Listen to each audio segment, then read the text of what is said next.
Hey, I'm Decathlon Gamer, and welcome back to FM21. This is the Zero to Hero series. It's episode number 5.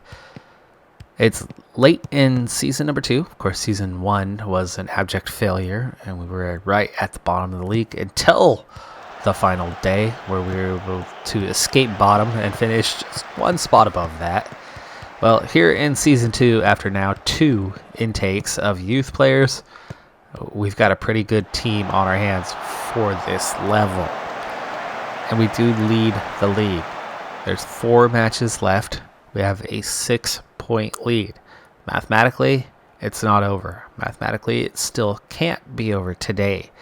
But it can be quite close. Reason being, this is the number 2 team in the league that we play in today's match. So when here, there will be 9 points available remaining on the season. There will be 3 to play. And then also, we would stretch our lead from 6 points to 9. Again, with victory today. Mathematically, it'll be stretched to the limit. Goal differential very much in our favor. And while we can't totally celebrate, we could just about celebrate. Or we could have ourselves one heck of a battle on our hand. If Aylstone Park take the victory today, our lead will be down to 3. Just 3-point lead with 3 matches left to play. So it's a tight contest. And it's already halftime. It is already halftime in this one. And look at this. We are actually behind. Not by a wide margin. Neither team has put together much in terms of XG. We're behind the 8 ball here at halftime. So let's see if the second half can do something. I'm going to go pumped fists, and we owe them for what happened. Let's see if we can get some revenge. We do have a good bit of focused players. Second half already underway in this one. And it is goalless. Whether giving up a ton or scoring quite a few, I have not seen a scoreless half so far in with this team. Nice ball work there. McGregor gets a shot, but it's blasted into the defender and cleared out. Here's a deep corner throw in. Jameson's going to start a counterattack though, but he resets all the way back to the defense.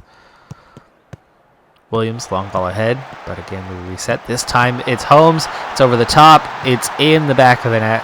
Phil Skolniss, 32nd goal of the season. That was such a dangerous play, and I'm really surprised that we were in a position where we were not offside. Trying to watch, yeah, Phil Skolniss, no problem. Well onside. He just straight up beat his defender there. Keeper, poor choice. I don't know why he just stood his ground and let that come straight to him, why he didn't attack it or why the defender didn't attack it, but that's the 10th tier for you. Ooh. Bowie right on the line to grab that one over his head. Nice ball ahead here. White in the counter has a chance. Pushes that one wide. White's had a really good season despite not being a very good player, but his weaknesses showed on that attempt there. Jameson, good control, turns, fires it inside. That looked like that was offside, but White again missing another chance. Already 67th minute, season on the line here. We potentially have the 3 points. What was that? Penalty? We must have held him. Lee Williams called for holding. Williams only in the side because the man ahead of him, Bridges, is still recovering from a broken leg. He'll be out for about another week. With the spot kick, Rowley levels the score. It's 1 apiece. Now, if we finish this game with a draw, we'll remain 6 points ahead with 3 left to play. It's not a bad position to be in. Aylstone Park desperately need a victory. Time's almost up. I do have some guys that are fatigued. I don't necessarily want to waste time here. And our strongest side is in. But substitutions can always help. Late on. Oh, Phil Skolniss Not the easiest angle. Defender positioning forced him wide, but that was close. Oh, he's going to get there first. Phil Skolnick. Oh, offside. Oh, I thought he actually was on. I thought he made a run here. You can't see him from here, whether he's offside or not, but it is marginal. It is marginal. That offside call, Phil Skolnick nearly makes a tremendous move. No substitutions. We're already into that late stoppage time, so Barreto with a chance. High and wide, and that should do it. Elstone Park actually beat us first time out. We do come out ahead on this one slightly. Their goal was their only impact moment in the entire second half. We definitely had a much better second half than first half. Not great ratings across the board. I mean, it was a very mediocre day for the team. Produced 11 shots, but just 3 on target, 1.5 on the XG. 4 quarters, 16 fouls. That one yellow card that we saw. 82% pass completion. It was definitely a battle of the top teams, and we should have come ahead. We should have gotten the 3 points, but it's okay. I'm not going to throw a water bottle. I know everybody's waiting. That's the first thing everybody wants to do. Throw the water bottle. Hands on hips. And I'm okay with that one. Yeah, there you go. Key thing was we didn't lose. So the lead remains 6 points. And now there's just 9 left to go for. We're still not out of reach of Arundel. That would have eliminated them. It doesn't. But with just 3 to play, it's nearly secure. Nearly. But also with it still being this tight, we can't just skip to the final game and show the results on the season. We got to see the outcome. So I'll see you post our next match, and we'll see what the result is anyway. In the next match, we go on the road at Hall Road Rangers and win in dominating fashion, though the score wasn't that widespread. It was 4-2 in the end, and one of those goals came at the end. Not sure how our goalkeeper had a disallowed goal, but interesting. With that, we secure a playoff spot, but it looks like Ayleston Park probably won their match to keep. Otherwise, we would have had an announcement of victory. And yeah, there you go. So we're still just 6 points ahead, but now just 6 to play. So mathematically, we are all but secure. We have the goal differential. All we need to do is claim any points the rest of the way, or Ayleston Park fail to score any points the rest of the way. And at the same time, they've got to score nearly 30 goals more than us over those last 2 matches. Not going to happen. So I'll see you at the end of the season. It's all but secure now. I'll see you after these final 2 matches, and we'll wrap up the current season with a first championship, theoretically, and promotion to the 9th tier. As Aylestone Park and us both won both of our final 2 matches to wrap up the season. The gap remains 6, but the final tally is 89 points. 89 is pretty good for a 38 game season, but it's not insurmountable. 28 wins from 38. We won nearly 3/4 of our matches, and you would expect that of a champion. But with 5 draws, 5 losses, it wasn't anything outstanding. We had the exact number of losses that Aylestone Park had. Arundel had 1 fewer. The big difference was we were able to convert more matches into wins. We just had fewer draws than really either of them. 5 draws for us, 8 for Aylestone Park, and 12 for Arundel.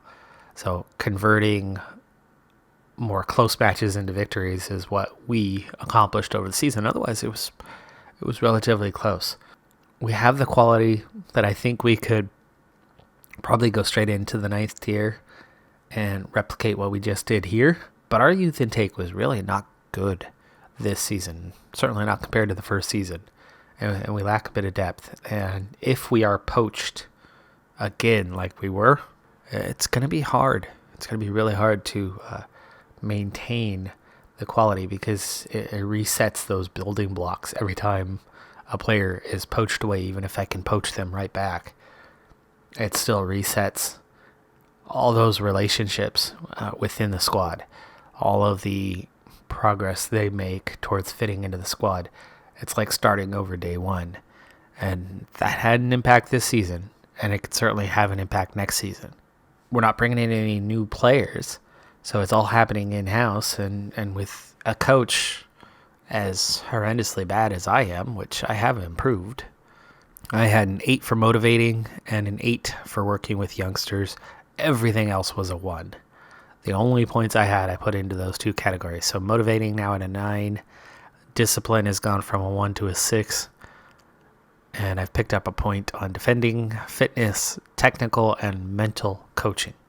And that's improving my license. I'm going to try to improve my license again for this off season, the moment they go on holiday. And we'll see if the board accepts. They didn't accept last year. I just forced it through. Backed them into a corner, and they accepted. Team stats, we were equal on top for goals scored, 96 on the season. Second in games without losing. Elstone Park kept a longer streak than we did. We were dead last in average attendance. So this is the dilemma we're starting with. We built a team with literally zero reputation, and this was their second season. You can see they have a little bit of a reputation now, enough so that on average 84 people came out to watch the side that was winning the league. That's going to build. It'll be better next season, but we're going to spend a lot of time playing catch up. We might have gotten the results we wanted, but we only had 52% of possession. Obviously, more than 50% usually caters towards the top of the league, but even Aylstone Park themselves were only right at 50%. It's what you do with the ball when you have it, not how long you have it. Dead last in headers won. That's an area we need to work on. Ratio wasn't any better. It was just 19th. We did lead in the expected goals for. So the XG did go in our favor. We had 8 penalties on the season, scored 7 of them. 78% pass completion. This is going to be one of my main tickers going up the divisions that I'm going to be paying more attention to and striving to lead each division in. I do care about high pass completion ratios. Maybe because that's kind of the player that I am. I'm a center back, but I have very, very high pass completion. I get a lot of assists. I don't score too often. I don't have a great shot, but or much power.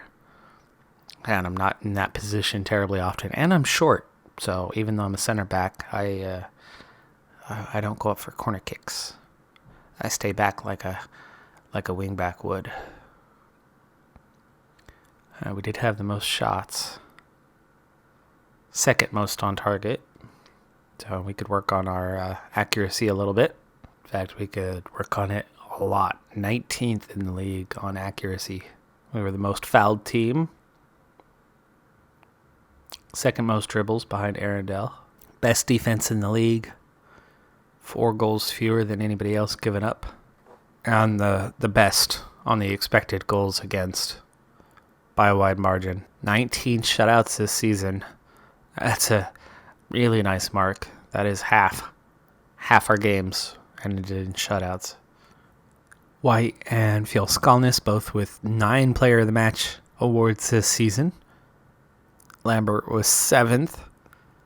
In the distance covered, George White was 15th.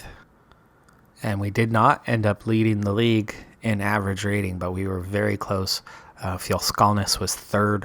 White was 5th. Hurst was 12th. Lambert won the ball back for us, 8th most in the league. But also gave it up quite a bit with 13th most. Fjolskalnis was not the league leader in goals, surprisingly. Phil Skolnick finished third in that category with 36 goals. That's actually pretty crazy that happened. Sean Hunter, what a rate for him. 68 shot attempts, 38 goals. Average minutes per goal, Phil Skolnick was third in the league in that one. Again, right behind Sean Hunter. Lewis Collins was actually top of the league in that one, though. That was actually the top two guys. Assists is one area we did extremely well. We did not lead the league, but tied for fourth, George White and Michael Lambert with 14.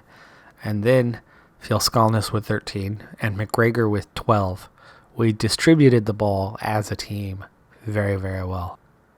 Clear-cut chances created. Lambert tied with Chris Wilson for 12 chances created. And that led the league. Holmes had the fourth most passes attempted in the league this season. And Phil Skolnick at 89% was near the top of the league. McGregor among the highest percentage of crosses completed. No defensive stats for individual players, but goalkeeping really standing out. Hoey, top of the league in goals given up. Easily top of the league in shutouts. Not so high on saves held, but I don't think he had as many saves to make. Defense was solid as a group. Penalties saved. Best percentage? No, not quite. One penalty saved in 3 attempts. Actually, that's not even... It's almost average. But that's a small sample size. Save ratio. Hoey was actually right in the middle of the league at 71%, so he didn't do that great of a job. George Lawson and Pete McHenry end up with top of the league at 80%. He was some ways off of that, so that was more down to a solid defense that really didn't show up in individual accolades in any sort of way. It was just a strong team effort. Looking at the standings in the higher divisions, I'm only going to quickly go through this, but Boreham would win the National League. In League 2, Oldham and Accrington, Stanley on same points, but a small goal differential gives Oldham the league victory. Bolton going back up. Surprising to see them this low. In League 1, Hull pull off the victory. Wimbledon going up. Fan favorite team. Coventry also. Championship, Sheffield United, West Brom, Crystal Palace, and Reading. Teams going up. Swansea relegated. Oh no. Sunderland and Peterborough. And in the Premier League, at the bottom, it's Aston Villa, Blackburn, Bournemouth, bringing up the rear end. Just escaping is Southampton, Fulham, Burnley, and Wolves. Very close, and then a huge gap. Norwich, 13th, Newcastle, West Ham, Arsenal, all the way down in 10th place. Leeds, solid performance in 9th. Brighton, what a great season for them to get 8th place. Leicester goes to...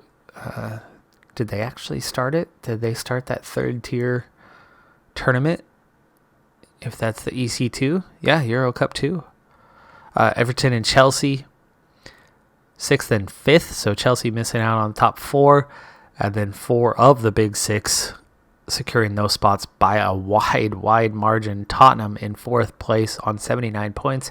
Man United grabbed 3rd with 80, and then tied in the league at the top on 87 points, 2 less than what we had down in the 10th tier. It's Liverpool and Man City equal on points, but Man City with the goal differential with a plus 10 on that. Fewer losses for Liverpool, but more wins for Man City was the difference. And that's a hard pill to swallow for anyone who hates absurd money. On to the end of season review. We come out with a trophy on this one. None of these were actual transfers. Those were the 5 players that were poached away from us and then brought back in. Biggest win was 8-1. Match to remember was a 5-0 victory at Campion. Goal of the season came for Barreto. Well-struck volley from 24 meters. Finances were definitely good. We didn't bring in a whole lot of money, but our match day commercial. This is a team at this level that has commercial that nobody else has because we have perfect facilities. While we bring in very little money compared to what it could be, that money is why we have such a healthy budget right now. Club reputation, yeah, it's still really low. It's going to take a while. Last season, we started with no reputation whatsoever. We finished with a much improved reputation that was still literally the worst in the entire English pyramid. We'll see if this season was enough of an improvement to get off the bottom of that list. We made $1.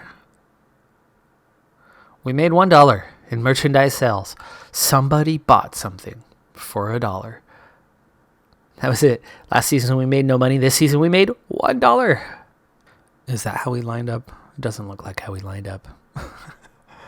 It's weird that they do that, but there's your best 11 for the season. Stats are very deceiving with the poached players. Phil Sconis, fans player of the season, young player of the season. McGregor counted as signing of the season. Barreto gets goal of the season. Phil Sconis, top goal scorer. Lambert, top assists. George White, most man of the match awards and highest average to Phil Sconis. And a little quote on the season. It was a superb season for Wonder Kids as they claimed the title to back up their preseason credentials.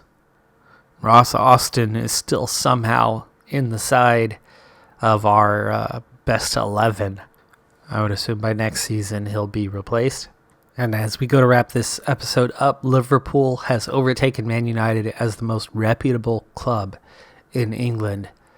City up to 3rd, Chelsea 4th, Tottenham and Arsenal 4th and 5th. Leicester is now 6th.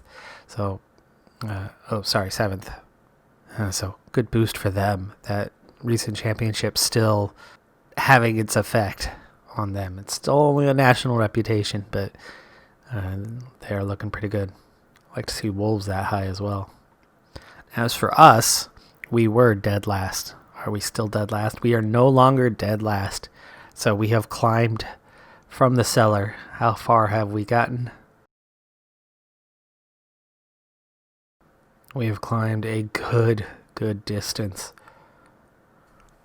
Still totally obscure, but from the absolute bottom of the list to about 15-20% of the way up the table on that. So another good season, and we could see another huge rise. Still just half star, still totally obscure, but we do have a little bit of a reputation now. Specifically from 1 to now 330. Club attendance is now set at about 100, so it should go up from where it was, especially when we start taking in league performance. And that is absolute progress. So happy to see that the club's going in the right direction now. We've got a long ways to go yet, though. It's only the 9th tier. That's going to do it for this episode, though. I'm Decathlon Gamer. Thanks for tuning in. Be sure to hit that like button, and I'll see you next time. Have a good one. Be safe out there, and bye for now.